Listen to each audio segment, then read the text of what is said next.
Hello, everyone. It's Charlene Lee, and today I'm going to be talking about leadership in the generative AI era. And I wanted to talk about this following up on last week's live stream about how workforce challenges and opportunities are there. But today I want to talk about how your leadership is probably going to have to change also. And the idea is when your employees now have these tools available to them, they can do so many more things than they were able to in the past. So, how is that going to change your relationship with you as your leader? So, I would love for you to share, first of all, where you're coming from. So, welcome today to today's live stream. But also, I would love for you to think about and share how do you anticipate or already have experienced your leadership changing? And I use the word leadership intentionally here because there's one thing about managing people, and we'll talk a little bit about that, but this is really about not just managing, but leading the change and the transformation around generative AI and how transformative that is for your employees, for yourself, for your organization. So let's get into it. The way I like to characterize this is that if you've ever been the parent of a teenager, you know what it's like when they first discover, oh, I can be independent. I have autonomy. I have agency. I can make decisions on my own. And they sort of go through this rebellious stage, right? My teenagers are now well past that stage. So they're actually good friends as well as my children. But you can experience what it's like when they begin to understand their power, their sense of independence and autonomy. And I think that employees who get hold of these generative AI tools begin to feel that way too. First of all, they don't necessarily need for somebody in central command to say, okay, here are these tools, go use them. They can use them every day in their daily lives, just on their browsers, on their phones. So they bring that power into work, and they may be the ones who are advocating and raising their hands and saying, how come we're not doing this? And they may be agitating for the organization and for you as their leader to move better and move faster to adopt these tools. So it's interesting that leaders are now facing this not just evolution but revolution on the parts of employees wanting to use these tools to make their jobs better, to do a better job, to do more, to take on and accomplish more. I mean, who wouldn't want that, right? But I kind of equate this to having a workforce that feels almost superhuman. And when you get these superpowers, you also begin to want to push the regular way that you think about working. So that's why I want to talk about this because I've heard from several people. I don't know how comfortable I am with giving people all of these tools. They will be able to have a lot more responsibility. Do they know what they're doing? This could be really risky. So many questions come up when we're talking about disruptive transformation around what it's like to lead that. So I want to dig into that a little bit more today. And again, I encourage you to say hello. Oh, yeah, I see Mohammed here coming in from Saudi Arabia. So thank you so much for joining, Mohammed. Please share how you're thinking about leadership. And also for other people who are listening, please share where you're coming from and also any questions and thoughts you have around leadership with AI and especially generative AI. Oh, so let's get into this. Uh, so when I think about the generative AI, one of the things, and I'll put up a chart here, is that it's really shifting how people think about themselves. So I love this model called followership from Robert Kelly. It's all the way back. It was published in Harvard Business Review in November of 1988. So a long time ago. I'll try to make this a little bigger so you can see it. And the idea is that you can have different types of followers. Let me get rid of the banner so you can see the whole thing. The idea is that you can, and this is from my last book, The Disruption Mindset. And this model that Professor Kelly put together said that people can be independent and critical thinking. That's the top part of the matrix. Or it could be dependent and uncritical, and they can be passive and also active. And when you have really critical thinkers, independent thinkers, and they're active, they're these effective followers. I mean, these are like awesome people who really truly see themselves as partners, and that can be challenging. And in most organizations, we have what we call sheep or yes people, people who are not necessarily critical thinkers. They're dependent. They're waiting for somebody to tell them what to do. So oftentimes they're sheep, and you, as a leader, are the shepherd telling them go this way or go that way. Or yes people who will be more active, but they're just constantly agreeing. Effective followers are really different because they're the ones who will challenge you to say, well, we may have done things this way before, but now we can do things in a new way. I have this tool. I have AI now. I have it in my hands, and it's going to revolutionize the way we do work. I look at all the things I can do now. Now, are you going to try to stuff them back into the box where they were before? Make them go back to being sheep or yes people? Or will you invite that, encourage that? And that takes a very different type of relationship and leadership. And this is what I want to talk about today, because the command and control leadership models that we traditionally have don't necessarily work. In fact, they're terrible for this type of experimentation, this level of curiosity on the part of your employees to want to do more. So, in the past, leaders, managers were promoted into your position because you probably did the job better than everyone else. And so, therefore, you're in a position to tell everyone else how to do their job. But now, managers, well, people can do the job better than you could before with these tools. In fact, because they are doing the job every single day, they are learning how to do the job better and increasing their capacity and the knowledge of the entire team more so than what you know. And that can be very challenging to a lot of leaders. It's a issue of going from being in the front, leading from the front, to being a partner on the side with the employees. So you're side by side with them. You can provide some knowledge, some experience, and background, and guidance, and guardrails, and also information from across the organization to guide their work. And at the same time, that may not feel very comfortable. So this is about moving from the sage on the stage to being the guide on the side. And that's a very different role as leaders and as managers.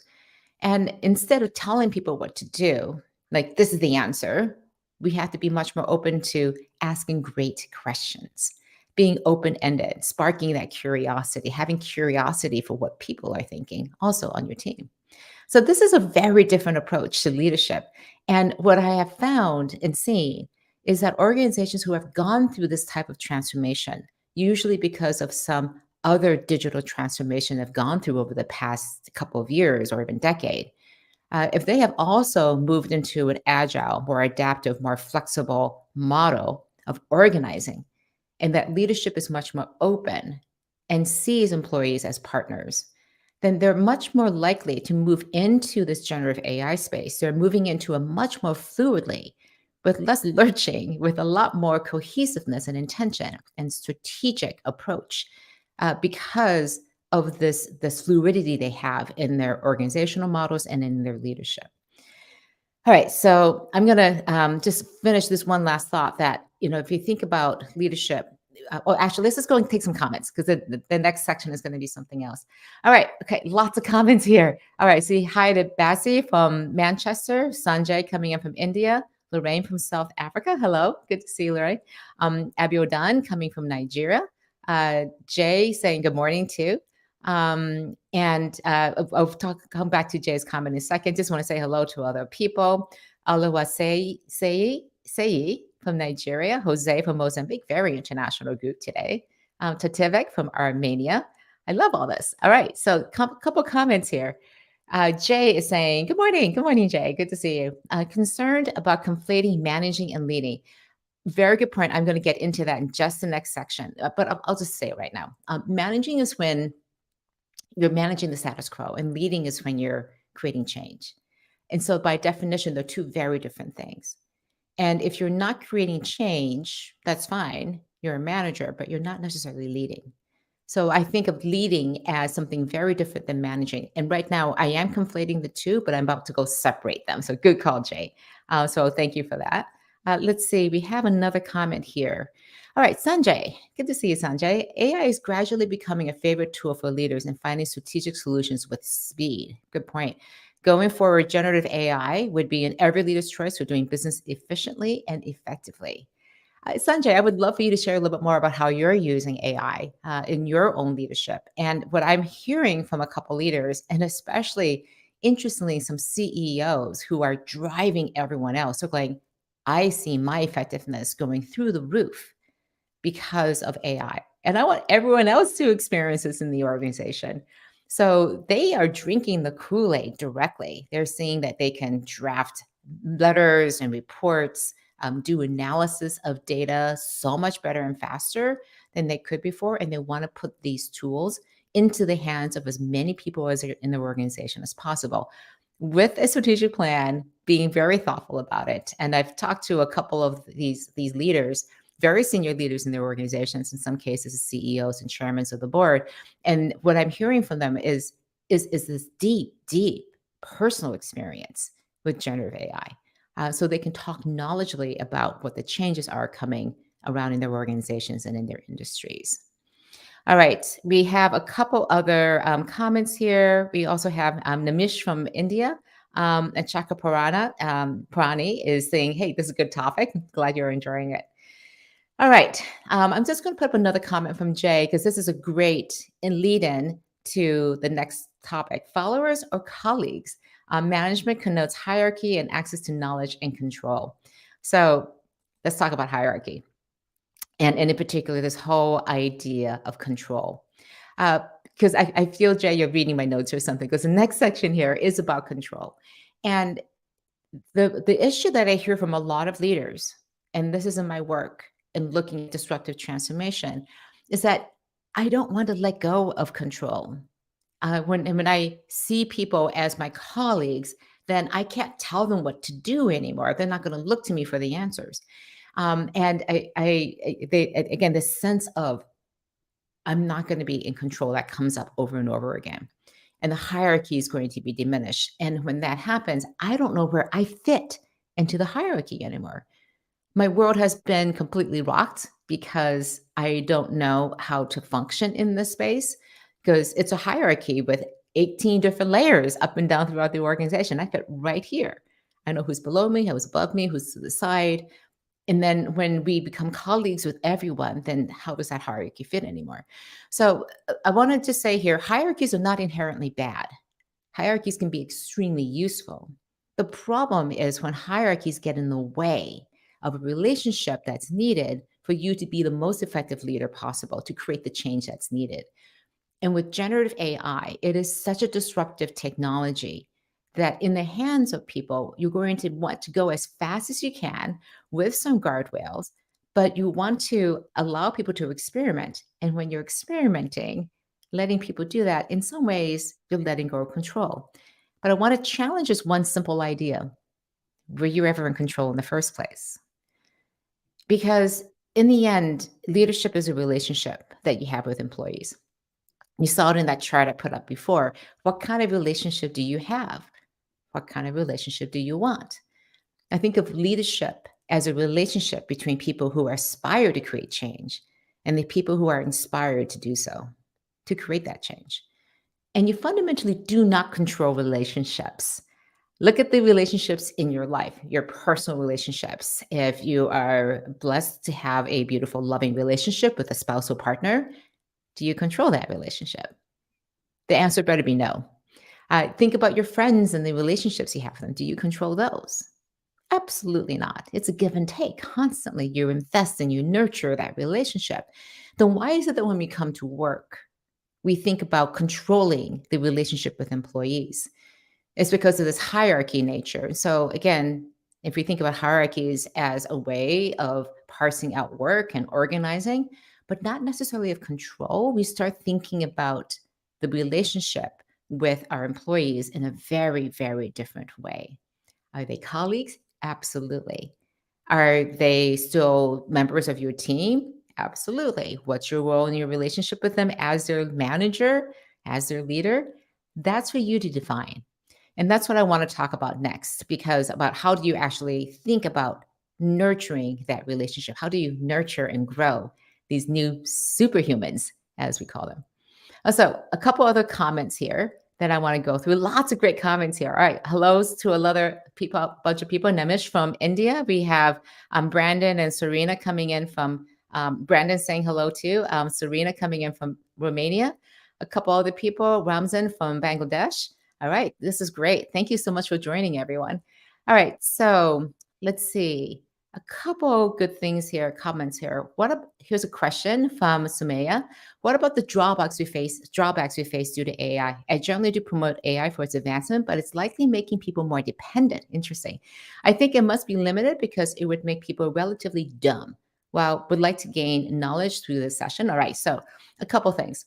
Um, Remember how we used to read maps? And now our map reading skills are pretty pathetic. I still sometimes turn off my GPS, my maps, and everything in my car when I'm running around, and just try to navigate through a mental map. I have maps living here in San Francisco in my car in case everything breaks down because of an earthquake, and I pull them every once in a while out for my kids to see. I'm like, hey, can you tell me where we live? And they're like, how do you use this thing? They're turning it upside down around. So, absolutely agreed. Our skills in some areas because of technology are going away or have completely gone. And so there's a concern, I think, and what Sumaya is saying is, what if we use generative AI, but we forget how to write? What if we use generative AI, we forget how to do analysis? The requirement is that you still know the mechanics of how to do analysis. If you don't know how to do data analysis, you can't use these tools because they rely on your ability to manipulate the data to ask the questions. Similarly, if you do not know how to formulate thought and ideas and organize them, AI will not do the writing for you. And so, one of the things that requires us is a different level and type of skills. People were concerned that if we didn't write things out in handwriting, that our thinking would not be as good as typing. And yet, people now, again, if you're under 25 or 30, you don't know how to write cursive anymore because why would you write anything? So, but is that necessarily a bad thing? In some ways, but in other ways, we're replacing these old skills with new skills, and I don't think we're necessarily getting dumber. We're just losing the ability to do the old skills because they're not as relevant anymore in this new space. So I do think we have to be careful and cautious because I think it's not so much we get dumb, we get lazy. We can get really complacent. And if we rely on these tools without sharpening and building new tools, we are not going to be advancing this as much as we can. And you'll find that on a competitive basis also, that you will not be able to compete if you are not keeping up your skills and upskilling and learning how to use these tools in new and different ways. So I think the technology will take care of itself because similar to all the other technologies we've seen, absolutely, you can get dumb, you can get lazy, but you can also use these tools. It's completely up to that person. All right, so great question, Sumaya. I'm so glad you asked that. All right, so we have another question here from a comment here from Sanjay. Um, Sanjay is in the coal and iron and mining business. Professional, generally AI and AI business is in the process of inducting for, okay, so looking at the safety of mining people at the site as well as remotely operating of mining equipment. So using AI to operate and but also increase safety. It's a transformational journey and shall take place gradually. Absolutely. Again, when you're talking about the safety of people in particular versus writing copy, we're talking about making sure that the AI is absolutely safe. Again, I live here in San Francisco, and you may have heard about these driverless cars, and it's very controversial. They go up and down my street all the time. And it's very controversial. Are they safe? Are they not? They constantly get stuck in front of fire engines. So they're causing problems. But at the same time, we know that their safety record is so much better than humans, but it's not perfect. And we demand of our technology that it be perfect in many ways, even though humans are not. It is just a higher standard that we expect of the technology that's going to augment or be automating what people are doing. So, absolutely, Sanjay. I think that using, again, AI, augmented reality, all these things to supplement and augment the way we do training, it needs to be done in a thoughtful way. But I also think this is a time when we can be doing a lot of experimenting. And because we don't know what's going to work. It is so early on. We have no idea what's going to work. What are the use cases or applications of generative AI that will be effective in moving the ball forward? We don't know what skills people really need to develop. And so, to the extent that you can allow for that experimentation, again, within a container, within guardrails, where everyone feels safe to experiment, and you as a leader and a manager are comfortable with that experimentation, it's extremely important. All right, a couple other comments. Lorraine here has a great comment. Distributed leadership approach fosters an effective, active fellowship operating culture. Not all should lead and manage, but those with authority lead are accountable for nurturing a learning and transformative culture. Great point, Lorraine, because if you are in that leadership position, if you are managing people, it is your responsibility to create I love this, a nurturing a learning and transformative culture. So let's get into that. Great segue into what I want to talk about the segment about how do you nurture these new superhumans. And the way I think about this is that our employees expect two things from us. They expect honesty and fairness. And they also want to acknowledge that as we're going through this transformation with generative AI, excuse me, is that it's going to be messy. It is not going to be a linear process. And I have this graphic, which I just want to show. Let's see, it's the next one here. It's called the messy middle. I've shown this in some other places, but it's the idea is that as you're going through this transformation, as you're driving growth and change, it is not a linear path from before to after. It is messy. You're going forwards and backwards. You're turning back on yourself. You're going to different directions and realizing that's not the right way. So we're going to go back. It's really messy. And I think we do a disservice to ourselves and a disservice to our teams and to our organization, and frankly, to our ecosystems, to our customers, to our investors. If we want to portray that any sort of transformation is going to be linear. And what I love is oftentimes I talk to some from firms like, well, we just hired a really big consulting firm to come in and we have our transformation plan. It's going to go like this in Q1, Q2, Q3. And I'm like, it's not going to look that way. And so we need to prepare ourselves and our colleagues, the people we are leading, to be prepared that this is going to be incredibly messy. And so I think it's so important that we say that because, again, talking about how this giving up control, this hierarchy is really it's very disruptive. It's unsettling for many leaders.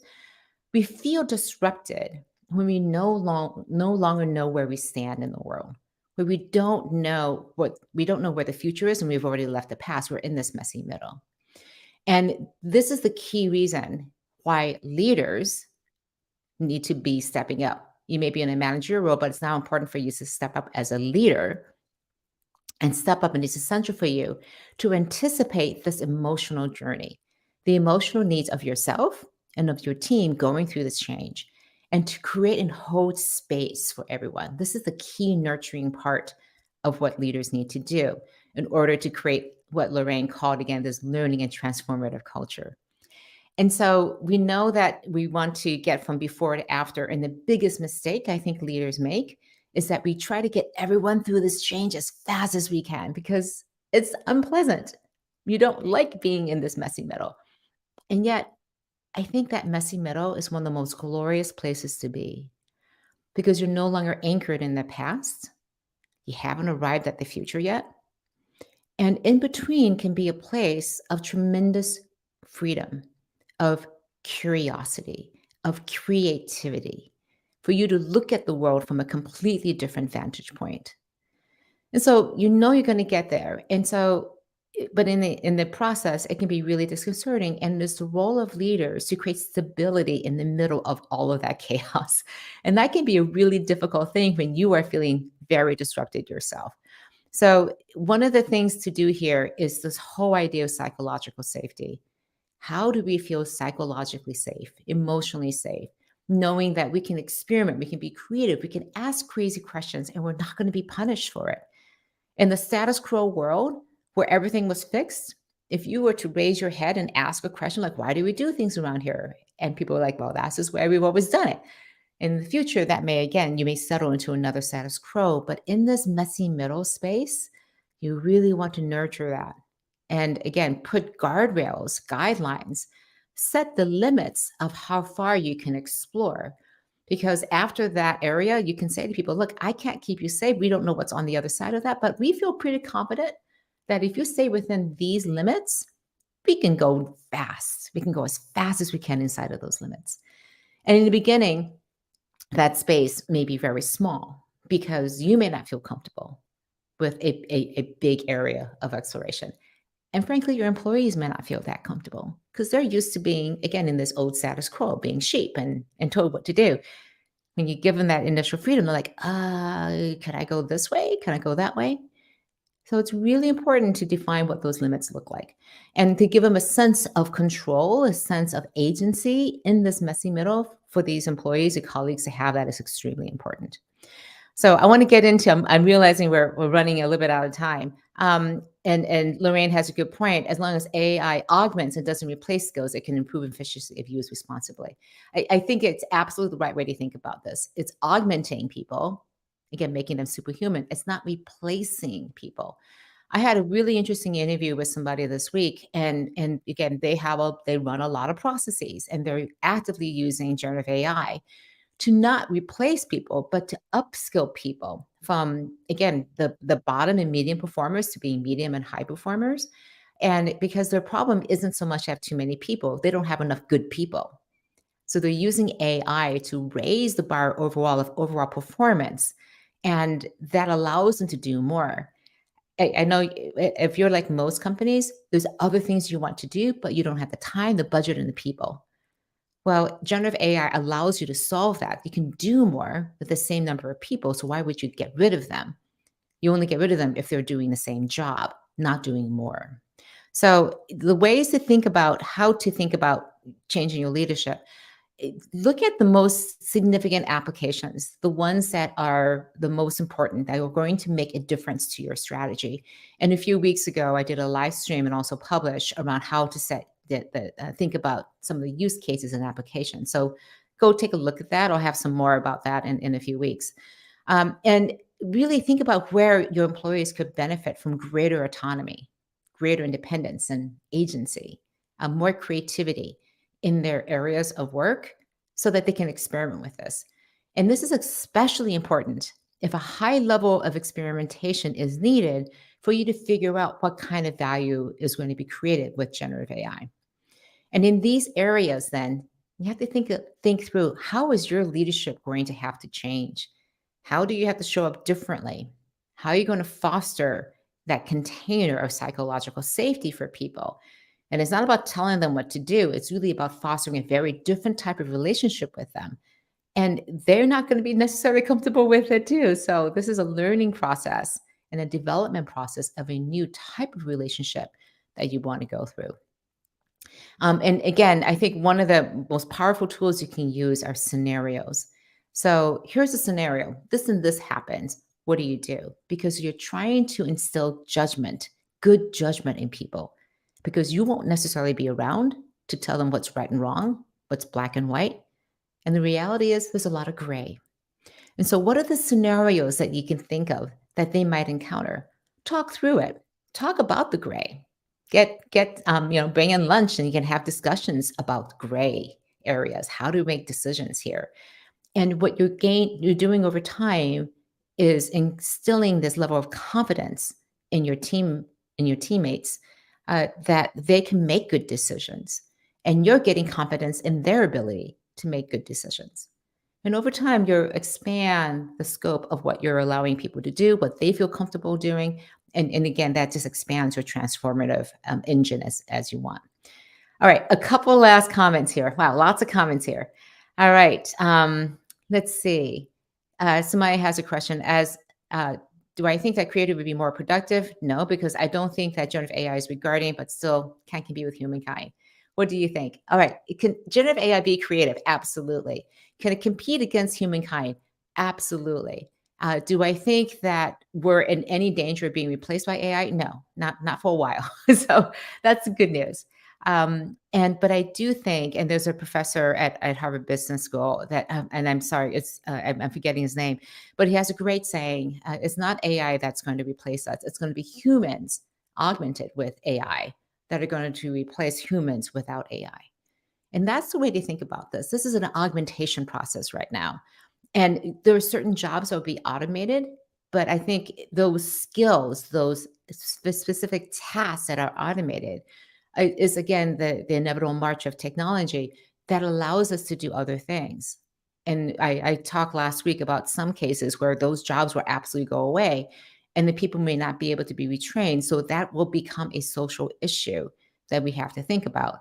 But I do think that AI already is capable of doing so much more than humans. I did something a couple weeks ago, about a couple months ago, around AI, and its ability to be better than humans at certain things. So we already know it can be.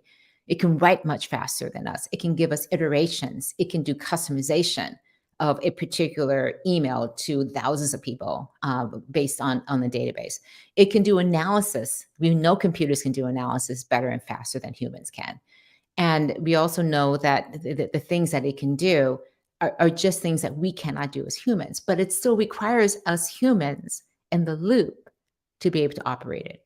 So I think in many ways, we're not in any danger because we still need humans. I'm looking at autonomous agents, and that may change things in the future, but general artificial intelligence, GAI, is still a ways off. And even when that becomes available, you're still probably going to need humans in the loop to actually solve the issues. All right. So Jay has a couple last comments here. AI poses a challenge to the older technological approach. It could embrace and enhance diversity rather than corral it. Yes, I think you're absolutely right. If you think about the traditional technology approach, I think, Jay, this is what you're thinking about. Every other digital transformation we've had, for the most part, have been driven centrally. And what's so interesting about generative AI and why it's such a challenge right now and an opportunity is that it's being driven across the entire organization by people at all different levels in the organization. And it's actually all happening at the same time. And when you have an impact over here, it has an impact over there. I know one company I was talking with put up a form that people could submit ideas of how to use generative AI. It's only been up a few weeks. They've already gotten like 30 or 40 of these comments. And they were able to reply back to people like, yes, this fits inside of these 4 different parameters of how we're deciding. And they have a committee of people of how to decide what they go forward with or not, what experiments to do, what technologies to use, the policies to write. And they have this organized way at looking at all the applications that people from around the organization are going to have. So this is the type of potential, I think, but that requires that we feel comfortable letting these ideas, these thousands of flowers, these thousand points of light to turn on to bloom, for us to foster that. Again, a very different approach to the way technology has usually been implemented. All right, a couple last things here. I forgot to show this, but if you want to get the slides, you can get them here. I'll put them into the chat too as well. But you can go to bit.ly/CLI-AI-leadership. Sorry, it's a lot worse, the actual URL, but you can go and get the slides there if you like to see them. And then I will be off next week. I'll be on vacation, but join me in 2 weeks on September 5th at 9 a.m., the usual time, and we're going to discuss how to organize for AI. I talked a little bit about how this organization had a review board and AI council. We'll talk about how to actually assemble that, how to create that governance and oversight, but also just where does this report to? Who should be on this? And how to think through all of that. We'll talk about that in 2 weeks. So thank you so much for joining today. I know I went a little bit over. I try to keep these live streams to 30 minutes. I appreciate your patience with me. And again, think about how your leadership is going to change. I would love to hear from you what you are finding works, what's not working. the challenges or the joys and new experiences that you're having because of leading generative AI in your organization. Always trying to learn from you. So thank you again for joining, and I'll talk to you again in 2 weeks. Take care.